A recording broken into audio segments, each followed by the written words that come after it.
Partnerem odcinka jest serwis i aplikacja wakacje.pl.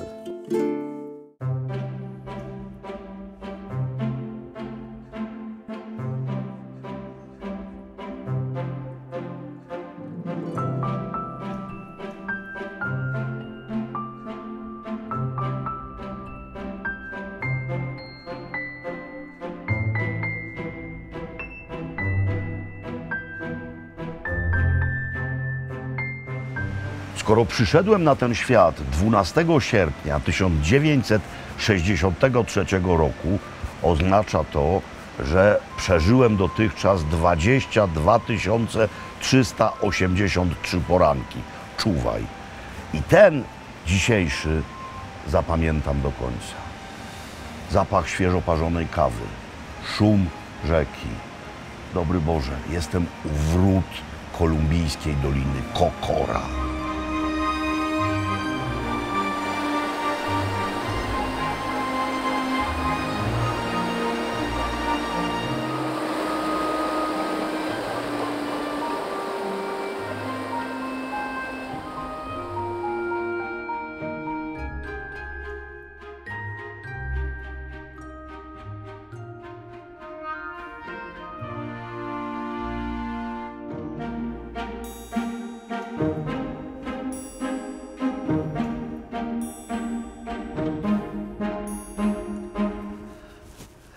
Tu spędzamy 3 noce. Miejsce nazywa się La Cabaña Eco Hotel.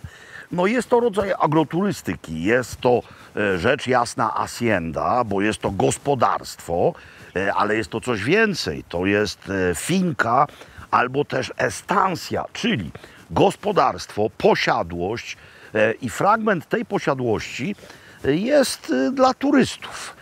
Po drugiej stronie drogi my śpimy. Tutaj mamy dowództwo, tutaj jest recepcja, tutaj się jada. No i zaraz będziemy jedli. Na śniadanie podają również przez siebie wyrabiane rzeczy. No, hacienda, gospodarstwo rolne, mają krowy, no więc mają swoje masło, mają swoje mleko, mleko mam w kawie, no i mają swoje sery. Pozwólcie, że najpierw jeszcze ciepłego tosta posmaruję tymże masłem. Oprócz zwykłego pieczywa mamy tutaj jeszcze coś charakterystycznego dla tej części świata. O, to jest mianowicie taki placuszek, jak mniemam, maniokowy, ale ser, gdyż ten region słynie z mleczarskich dobroci. Tak, i to jest tu na miejscu robiony ser.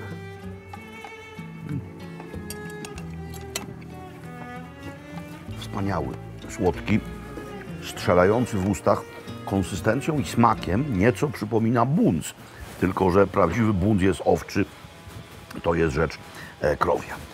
Owoce.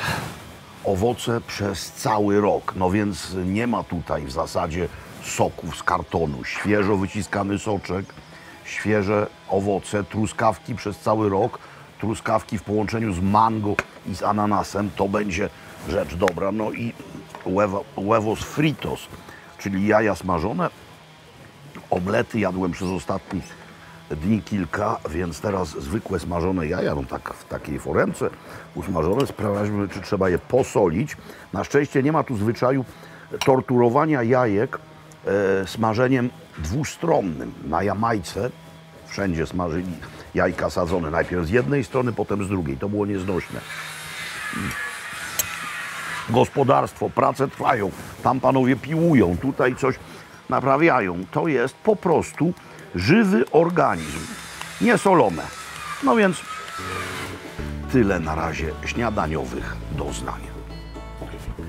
Podsumujmy fakty. Jesteśmy na wysokości 1900 metrów nad poziomem morza. Jesteśmy u podnóża Doliny Cocora, u wlotu do tejże doliny i w Andach, jeszcze nie tych najwyższych, no ale przyznacie, że ta wysokość robi wrażenie. To jest wyżej niż Giewont.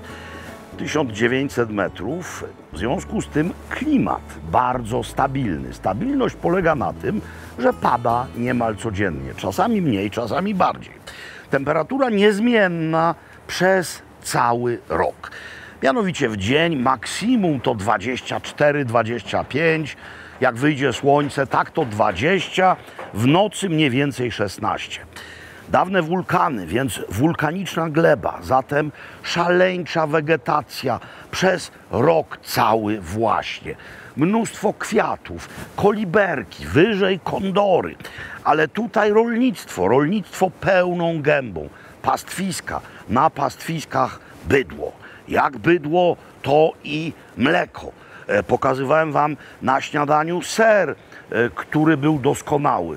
Tu jest właśnie mleczarnia, widzicie, pojemniki na mleko, tam się robi sery, również twarogowe, również takie, jakiego próbowałem w stylu buncu. No i co tu można robić? No, można odpoczywać, można wynająć konia, dosiąść go i wierzchem pojechać w dolinę. A można też robić inne rzeczy. Pokażę Wam to w miejscu, w którym śpimy. To nie ten szmer obudził mnie rano, to jest tylko potoczek. Za chwilę pokażę Wam znacznie poważniejszą rzekę. W ogóle jest tu mnóstwo wody. No bo po pierwsze pada, ale po drugie tam są wysokie góry, no i ta woda z gór spływa. Ta woda i to, co spływało z gór, stanowiło i nadal stanowi jeden z elementów bogactwa tego regionu. No bo co ta woda ze sobą niesie? Złoto.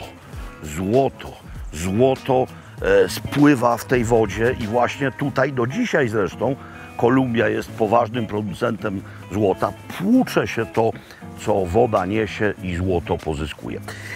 Złoto mnie aż tak bardzo nie kręci, powiem Wam, ale zobaczcie na ową niezwykłą, dziką roślinność. No, wspaniałe warunki do wegetacji, ponieważ stała temperatura, słońce momentami, bardzo dużo wody, więc to wszystko rośnie jak oszalałe. No to oczywiście, mówiąc dzikie, miałem na myśli ogromne i takie rozwrzeszczane w swojej roślinności, ale to posadził człowiek. To jest kwiatowa droga do naszych sypialni. Przy gospodarstwie po drugiej stronie drogi są pastwiska, no i tam są całe stada krów.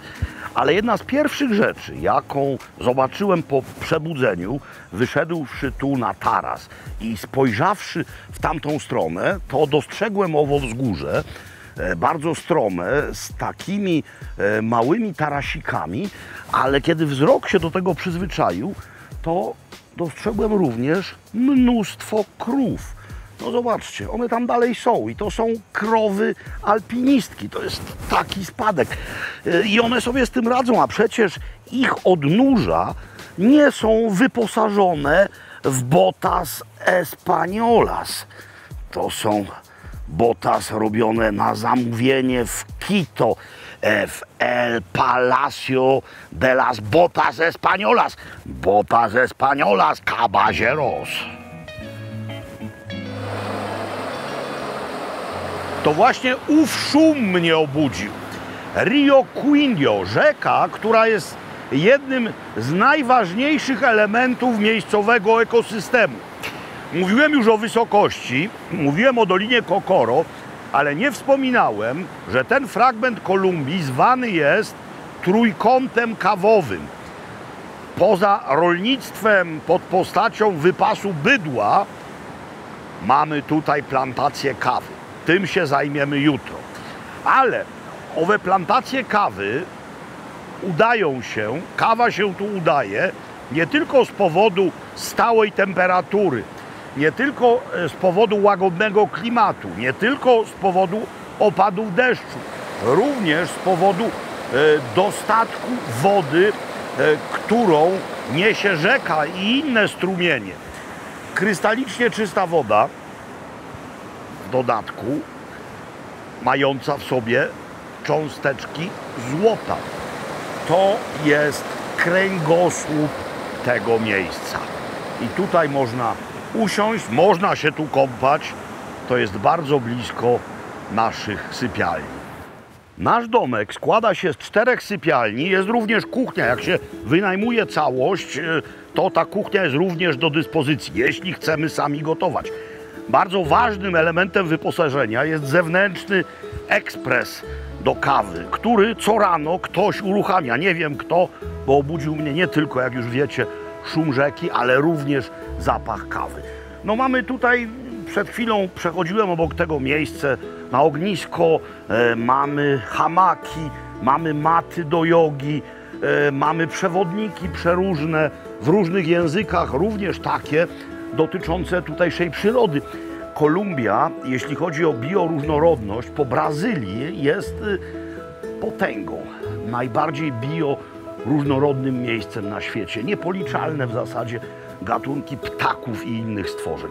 Chcę Wam teraz pokazać, zanim jeszcze pokażę Wam mój pokój, to tu mam różne atlasy miejscowego ptactwa. Ręczniki, jakby ktoś chciał się kąpać w rzece, no i mój pokój. Zaświecę, bo w środku jest półmrok. Nasz pokój. To jest bardzo przyjemne łóżko, tu są okiennice, na noc się to zamyka. Człowiek pada, odcina go, a rano rzeka, a stamtąd snuje się zapach świeżo parzonej kawy. To jest życie.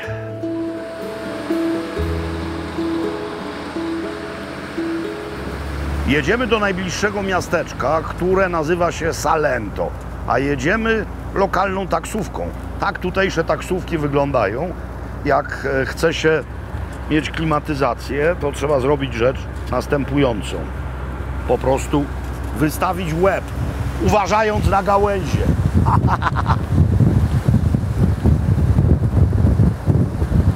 Dobre.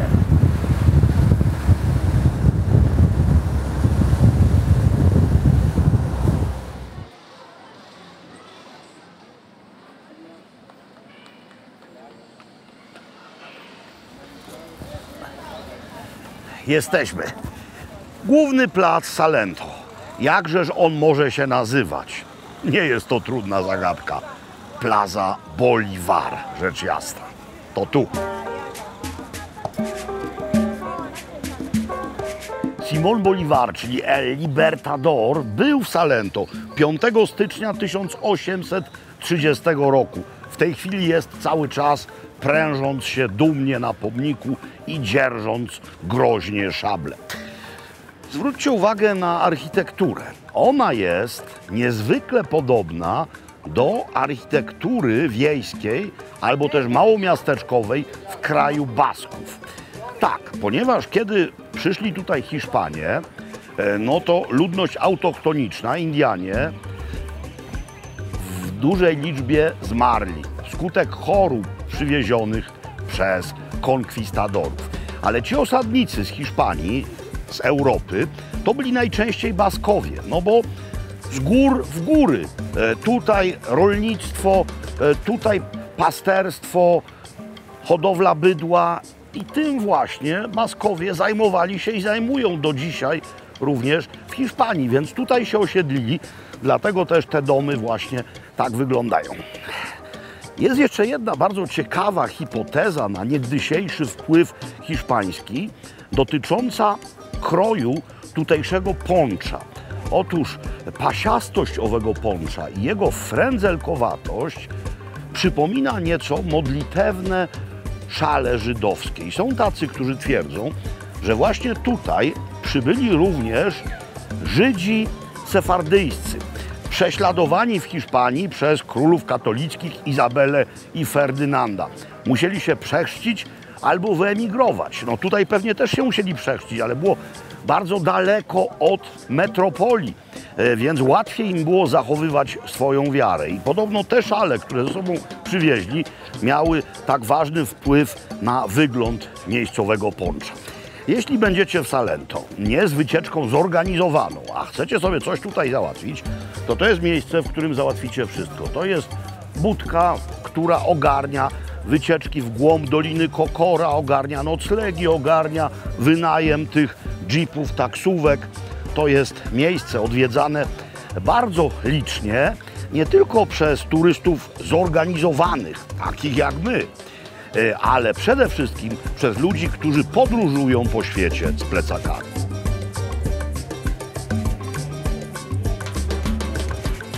Ten sefardyjski trop chyba jednak nie jest wyssany z palca, no bo zobaczcie, co tutaj mamy. Żydowską restaurację w Salento, maleńkim, 10 000 mieszkańców, w środku Kordyliery. Ale śniadanie było niedawno, więc nie jedzenie jest naszym celem, lecz kawa. To jest miejsce, którego sława jest znacznie szersza niż tylko ten region. Café Jesus Martín to jest podobno jedna z najlepszych kaw w całej Kolumbii.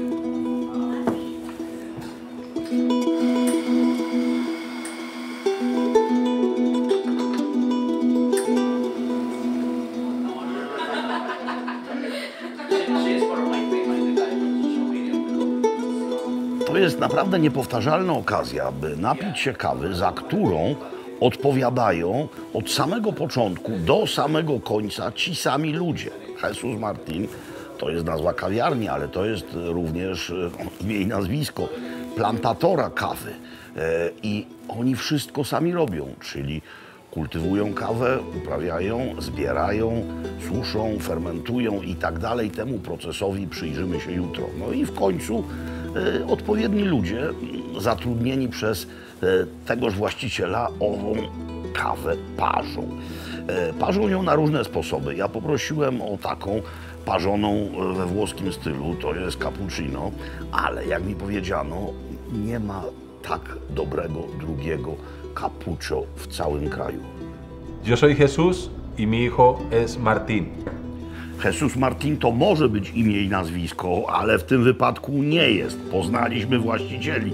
Pan Jesus to senior, a pan Martín to jego syn, junior. I oni razem w tym właśnie przykawiarnianym pomieszczeniu decydują o ostatecznym kształcie smakowym kawy. Mamy tutaj mini palarnię, to jest mini piec do palenia kawy.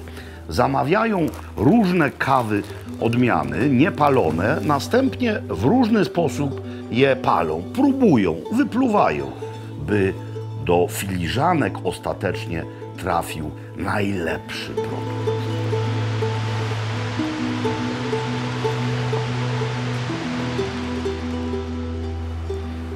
Dolina Kokory słynie z dwóch kulinarnych produktów do jedzenia. Oba z nich mam przed sobą. Zacznijmy od tego.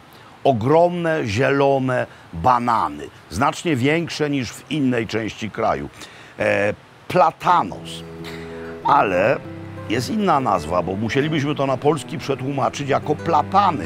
A platany to też są drzewa, więc jest też plantan. Jeden plantan, wiele plantanów. Więc coś takiego obiera się ze skórki, przecina, wrzuca do głębokiego tłuszczu, smaży kilka minut, a potem ciężką, płaską powierzchnią, nakrywszy to folią spożywczą, rozgniata. Ale ten wstępny etap pominę, ponieważ jeden pan w Salento robi to masowo i można tutaj kupić właśnie takowe już rozgniecione placki wstępnie usmażone. Wstępnie, ponieważ konieczne jest drugie smażenie. Robiłem to w Ekwadorze, ale tam one były mniejsze. Kroiłem to w ten sposób obrany. Najpierw smażyłem, potem rozgniatałem, potem dosmażałem. I to były takie małe placuszki. A tu mamy placucha ogromnego, który musi teraz znaleźć się w oleju. O właśnie. Niech on się na rumiano z dwóch stron usmaży. Banan usmażony, tak to wygląda finalnie. Zrobił się chrupiący chipsik. Trzeba go położyć oczywiście na ręczniku papierowym. Dużo tłuszczu. On nie musi być gorący. Teraz drugie z tych specjalności, druga w zasadzie z tych specjalności miejscowych po zielonym bananie, pstrąg. Pstrąg tęczowy. Pstrąg tęczowy, którego kupuje się tutaj najczęściej pod postacią takiego właśnie filetu. To jest bardzo prosta rzecz. No, zobaczcie, jest cały pstrąg, tak złożony. Trzeba go tak rozciąć, mieć bardzo ostry, giętki nóż, rozłożyć, wyciąć ości, no i mamy filet. Tak samo przygotowane pstrągi jadłem w Ekwadorze. To jest tutejsza specjalność, taka andyjska, no bo jest mnóstwo wody słodkiej, no i są hodowle pstrągów. Teraz tak, głowę ucinam, dobra, ogonek niech zostanie, dlatego że on się zrobi chrupiący. Trzeba to tylko posolić, tutaj już rozgrzewa się trochę oleju, no i albo się to podaje z rusztu, albo z patelni. Ja zrobię go z patelni.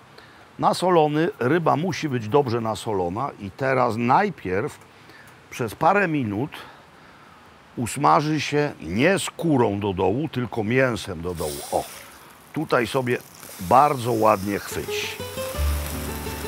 A czas poświęcony na to smażenie ja poświęcę na posiekanie czosnku i trochę pietruszki. To trzeba drobno posiekać. Posiekane razem, bardzo dobrze, będzie razem dodawane. Teraz filet z ryby. To się smaży bardzo krótko. Chodzi tylko o to, żeby złapało kolor. Jest kolor. Jest kolor. I co teraz robimy? Teraz muszę tutaj dodać nieco masła, ponieważ to będzie maślano-pietruszkowo-czosnkowy sos. Powiedziałem nieco, no oczywiście w cudzysłowie.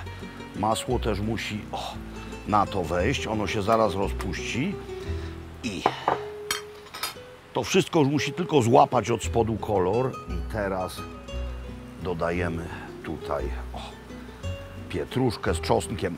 Jedliśmy właśnie tutaj w tej fince tak przygotowanego pstrąga, duszonego w pietruszce, czosnku i śmietanie.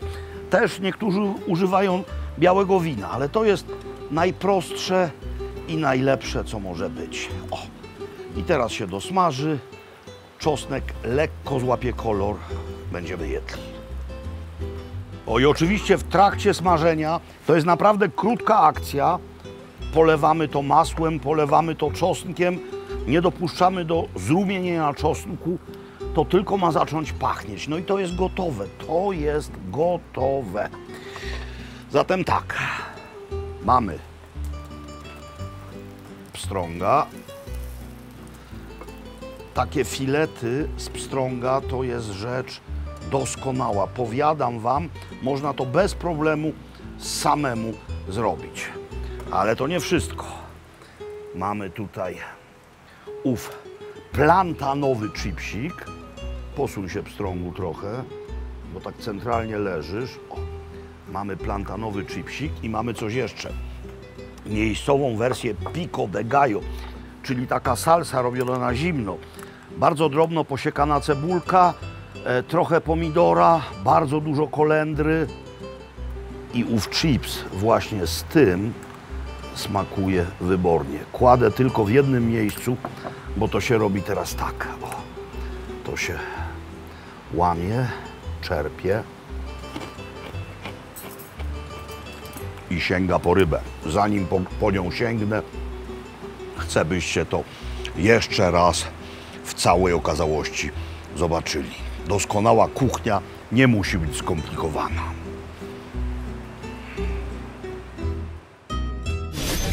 Kącik partnerski.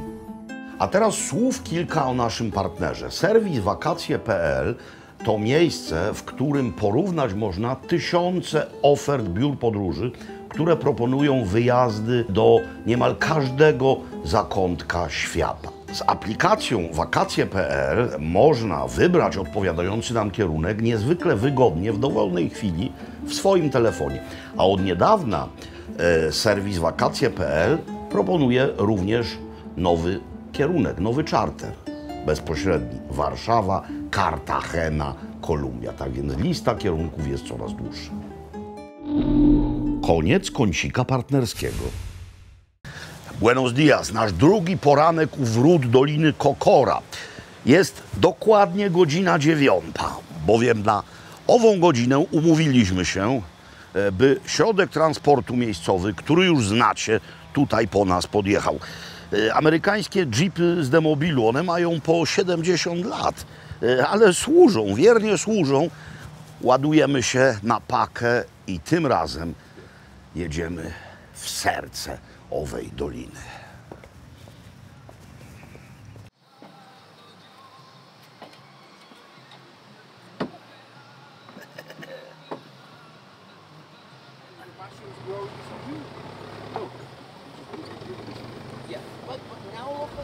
To już drugi kraj, w którym widzę takie wykorzystanie dawnych amerykańskich jeepów, czasami nawet Willisów pochodzących z demobilu.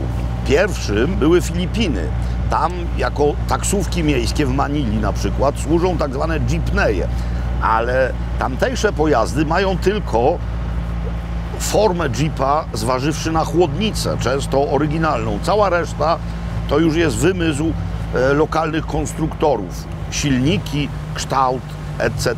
Natomiast tutaj to jest w dalszym ciągu jeżdżący jeep. Jak się okazuje, ludzkość budowała kiedyś niezniszczalne konstrukcje, również samochodowe.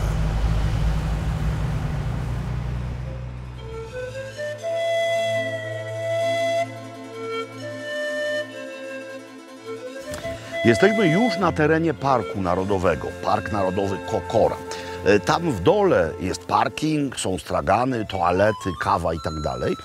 Trzeba zostawić auto, nawet jeepa i albo wynająć konia pod wierzch, albo iść pieszo. Pieszo tu można chodzić przez dni kilka, ale takiego zamiaru nie mamy. Chodzi o to, by nacieszyć oczy tym niezwykłym pejzażem. Jesteśmy, jak mówi zegarek Andrzejka, dokładnie na wysokości 2470 metrów. Więc ważna jest też technika oddychania. To już jest naprawdę dość wysoko. A więc trzeba najpierw wciągnąć powietrze przez nos, chwilę zatrzymać i wypuścić ustami. Jakoś sobie radzę, mimo że nie jestem Reinholdem Messnerem. A dla niego 2470 to jak dla mnie leżenie w basenie. Owe wspaniałe, majestatyczne palmy to symbol tego miejsca, ale i symbol całej Kolumbii. Ba, symbol. One nigdzie indziej na świecie nie rosną. To są palmy woskowe. I palmy woskowe mają kilka odmian, ale właśnie ta najwyższa palma na świecie jest charakterystyczna li tylko dla owej doliny. Skąd się owe palmy wzięły? Dawno, dawno, dawno temu było tutaj wybrzeże Pacyfiku i kiedy uformowały się Andy, to te palmy, które rosły na wybrzeżu Pacyfiku, uzyskały konkurencję pod postacią niezwykle gęstego lasu, który zbocza w tym klimacie subtropikalnym pojawił się wszędzie.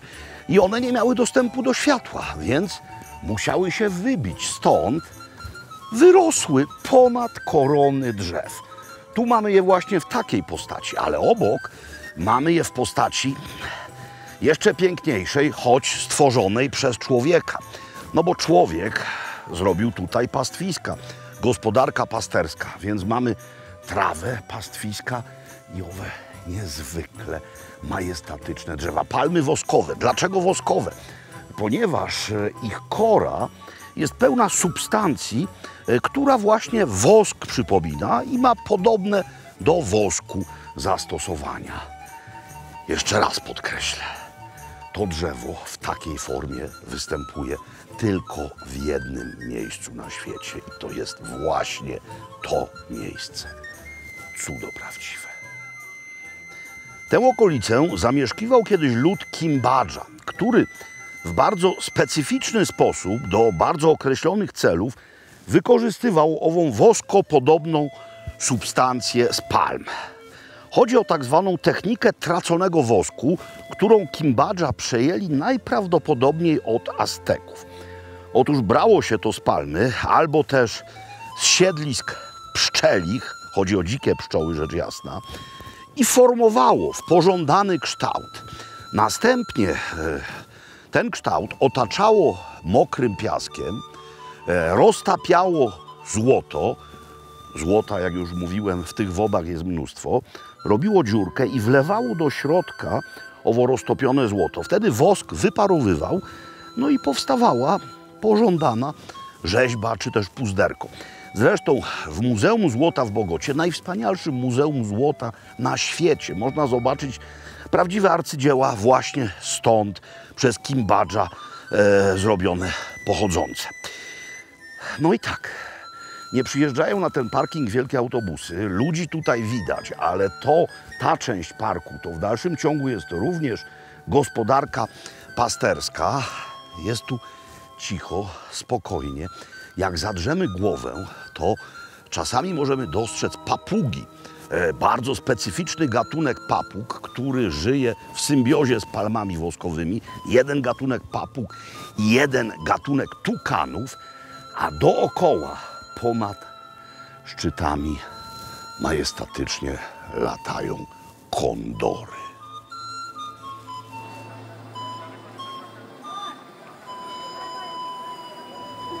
Zatrzymaliśmy się na obiad w przydrożnej restauracji.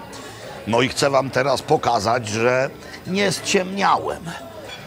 Tutaj rządzi pstrąg i wielki zielony banan. Nie miałem tak ogromnej patelni, by aż tak wielkie z tego chipsy przygotować. To jest chyba z całego jednego banana i bardzo solidnie rozpłaszczone. A tutaj znowu ta charakterystyczna forma filetu.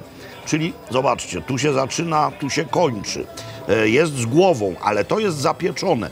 Zapieczone z grzybami, z krewetami, z serem i z mleczkiem kokosowym. Drugi jest w wersji tylko z serem i grzybami. Czy tutaj rosną grzyby? Tak, widzieliśmy je.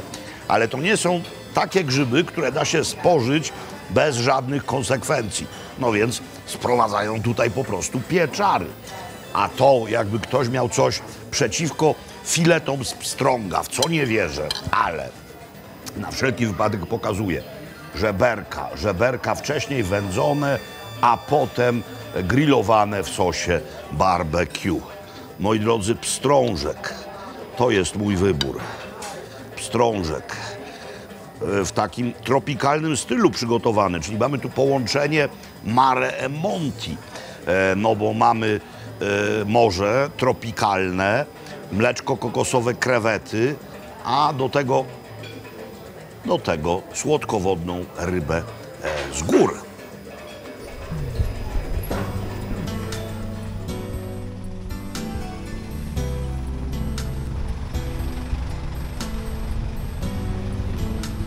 Jedziemy do miejsca, które będzie wieńczyć nasz dzisiejszy dzień, czyli na plantację kawy.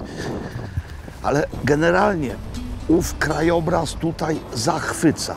Dawno nie byłem w tak pięknym miejscu. To wszystko to jest po prostu cudo.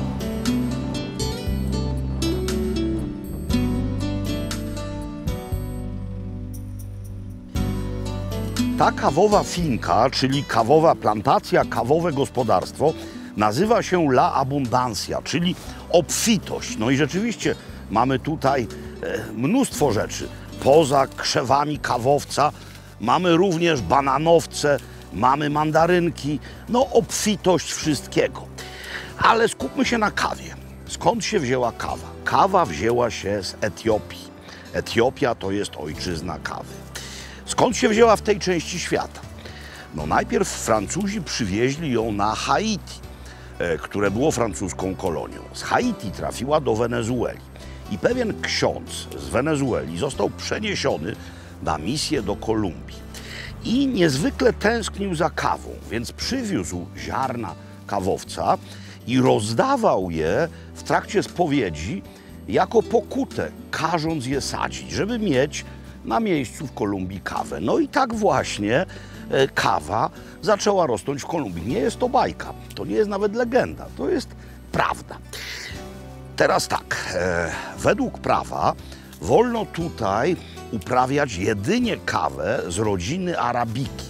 To jest kolumbijskie prawo. Kolumbia jest trzecim, a czasami czwartym producentem kawy na świecie. Pierwszym jest Brazylia, drugim jest Wietnam, a trzecim jest Kolumbia. Mogliby produkować więcej, ale postanowili, nie będziemy tego robić, bo chodzi nam o to, żeby nasza kawa była zawsze doskonała. Nie ilość, lecz jakość. Czasami Indonezja walczy z Kolumbią o miejsce na podium. No i teraz mamy krzew kawowy. z którego zbiera się dojrzałe owoce przez niemal cały rok, choć są dwie główne pory zbiorów. Po deszczach kawowiec zakwita, następnie zamienia się ów kwiat w takie właśnie owoce. Z czasem one nabierają owego koloru, no i to jest gotowe do zbioru. Teraz wysokość. Ważna jest wysokość. Otóż kawa najlepiej udaje się tu pomiędzy 1200 metrami a 2000 metrów. Tylko że w zależności od tego, na jakiej wysokości się ją uprawia, ma ona inne smakowe właściwości. Ta kawa z najniżej położonych plantacji jest gorzkawa, a ta z najwyżej położonych jest kwaśna. No ale jesteśmy na wysokości 1700 metrów. Podobno optymalne miejsce do jej uprawy. Żeby móc wypić filiżankę kawy, najpierw na krzewie kawowca musi pojawić się kwiatek. Potem owoce, które już widzieliśmy. I teraz co się dzieje z tymi dojrzałymi owocami? No, zacznijmy od tego, z czego taki owoc się składa. Składa się ze skórki, składa się z bardzo cienkiej warstwy miąższu i z pestki, ale ta pestka ma jeszcze plewę na wierzchu. No więc najpierw usuwa się ową skórkę. Ona jest kompostem. Następnie moczy się i wówczas następuje proces fermentacji również na mokro. Potem płucze się owe ziarna i podczas płukania schodzi ów bardzo niewielki miąższ. Potem ziarna już bez miąższu suszy się. Następuje wówczas drugi proces fermentacji, no bo zaczyna się je suszyć, jak są mokre. Potem zdejmuje się ową plewę, no i potem mamy już niepalone ziarna. No i trafiają do palarni, ale najpierw trafiają tam i tam właśnie idziemy. Tutaj mamy proces suszenia na słońcu, ale nie zawsze on się w ten sposób odbywa, gdyż jak wiecie, tutaj często leje. To są jeszcze ziarna z plewami, więc widzicie, tu jest ziarno obrane, a tu są plewy. Więc jeśli leje, to suszy się to w pomieszczeniach zamkniętych i tym się opala, więc nie tylko ta wstępna łupinka służy jako kompost, to służy również jako ciepło do suszenia, a również drewno kawowca jest fantastyczne do grilla po prostu. Ma bardzo dużo energii. Co parę lat trzeba wycinać krzewy, sadzić nowe, także nic się z tego nie marnuje. Ale po wyschnięciu to się jeszcze przebiera. No bo widzicie, takie bardzo ładne ziarna i takie ciemne. I te ciemne są nędzne. Więc teraz co się dalej z tym robi? Miejscowi zachowują dla siebie dwa rodzaje ziaren kawowych. Te najgorsze to pije okolica w knajpie we wiosce oraz te najlepsze. Ponieważ te najlepsze są na miejscu najczęściej palone i sprzedawane ze stemplem konkretnej finki. Natomiast resztę się miesza z różnych plantacji, mają tylko stempel Café de Colombia. Bardzo często takie z tym stemplem Café de Colombia wędrują do Europy w ogóle bez palenia, bo różne kraje w Europie lubią różne stopnie palenia. No i palarnia kawy to nie jest rzecz skomplikowana, no więc Francuzi sobie to palą mocniej, Włosi na południu mocniej, ci w Trieście słabiej, Skandynawowie w ogóle najsłabiej, no więc trafia kolumbijska kawa ze stemplem, niepalona i tam poddaje się ją owemu procesowi. Ale tutaj jesteśmy w tym procesie, co nad nami lata, chyba sępy. Zobaczcie, to jest tak piękne miejsce. Jesteśmy na 1700 metrach. Idealna wysokość. Tutaj już jest gorąco, znacznie cieplej niż w Dolinie Kokora. No i to wszystko dookoła, i ta kawa, i ta historia. Splendido.